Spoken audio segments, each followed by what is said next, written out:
Hello folks, this is Felski, and welcome to Tinkering with Felski. If you enjoy this video, please like it and subscribe, and I'll keep you up to date with any upcoming videos on things I'm fixing or repurposing or just generally building. So what I'd like to share with you today is this typewriter that I found at a local thrift shop. In my travels, I picked this up for the whopping sum of $1. I thought maybe it was mislabeled, but sure enough, for $1, I got this ultra compact Royal Typewriter. It looks like it was a bit neglected over its life. The case, for example, is quite filthy. The handle's broken, but that I think I'll be able to clean up with a little bit of dish soap and elbow grease. Upon first inspection of the typewriter, you can see that the lift bar here is a bit bent. I don't think it's really leading to too much trouble with its actual function, but I'll probably try to straighten that out. But most importantly, the keys seem to work, and the carriage moves with each strike. Now, you can see that some keys do stick, like the number 2. Now, in most situations, that just means that it needs to be cleaned. So what I'll be doing is taking some isopropyl alcohol.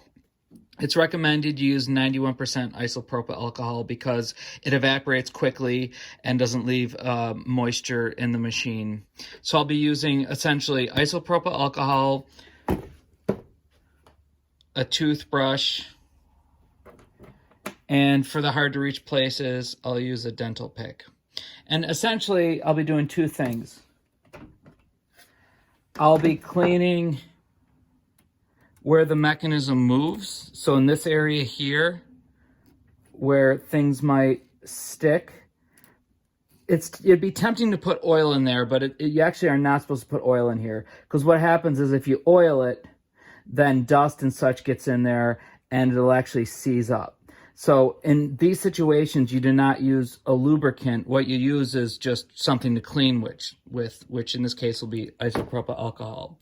And then also, I'll be cleaning the fonts or the individual letters and numbers so that you get a nice crisp image of the typeface. Eventually, of course, I'll replace the ribbon, which I have plenty of. But essentially, I'm just working on making this typewriter functional. It'll be a gift for a friend. And yeah, so I think I'll stop the video at this point, and then in the next spot, you'll see me actually cleaning it up. To really get in here and clean it correctly, I'm going to remove the bottom piece of sheet metal. This will just gain me access to the inner workings of the machine. I'm not going to monkey with the inner workings really, other than to clean it out with the isopropyl alcohol. And then I'll be using an air gun with my air compressor to clean out the any debris, dust, what have you. I mean, I'm guessing this typewriter is probably from the late 60s, early 70s. Might be a little newer. I saw that it was made in Japan. But long story short, I need to get this open and clean so that I am able to get all the grime and grease out of it.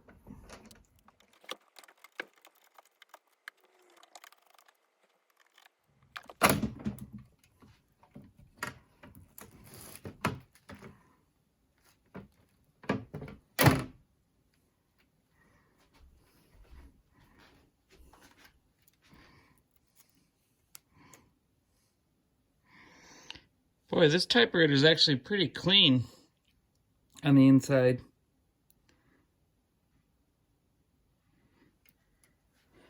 And I'm so glad I took it apart because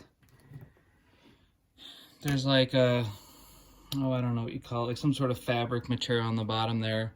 So when I use the rubbing alcohol to clean these parts, I want it to be able to pass through and not get on that part.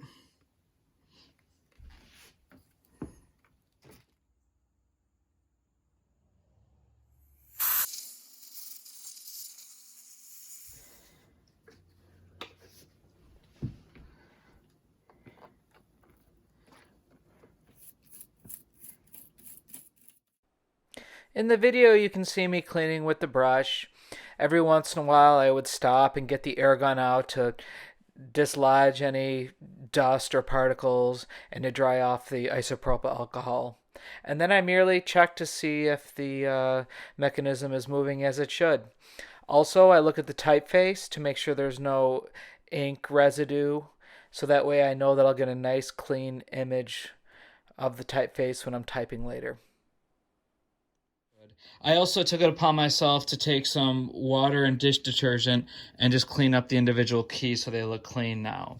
So the next step is to replace the ribbons. Now you can just go online and buy a replacement ribbon for the typewriters. They're pretty standard.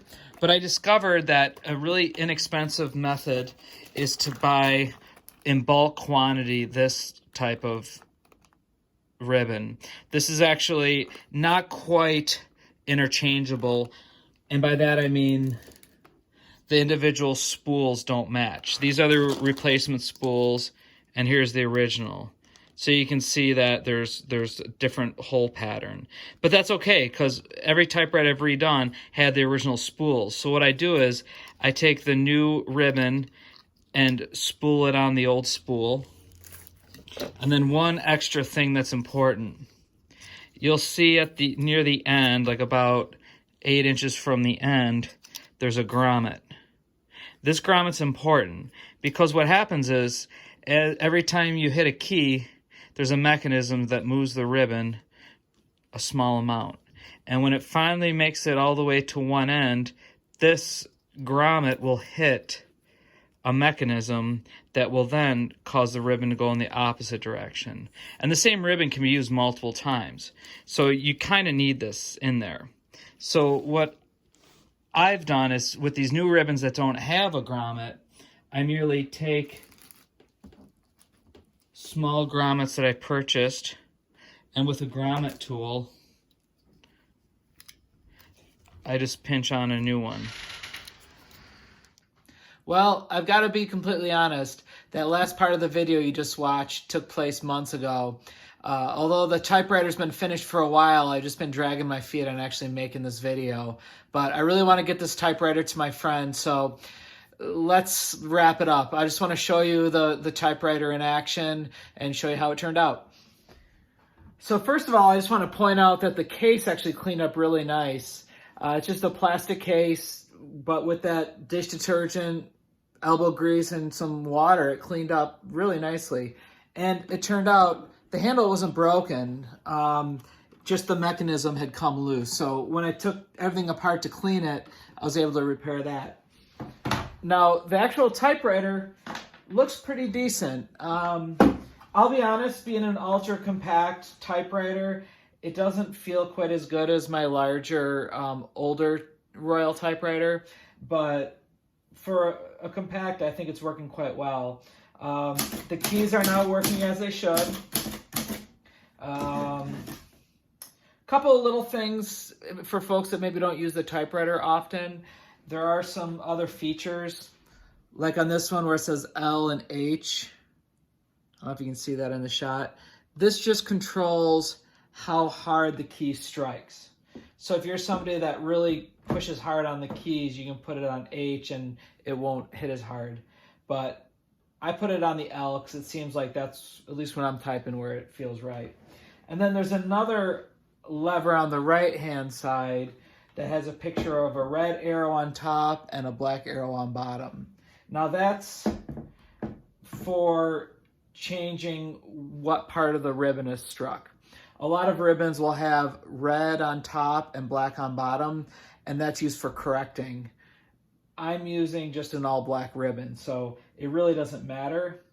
But I ended up putting it towards the top because it just seems that the keys strike more accurately. So I just picked that way just through playing around with it. But yeah, that's basically it. I'm hoping to give this to my friend real soon. But yeah, that's basically it. That's the typewriter in action.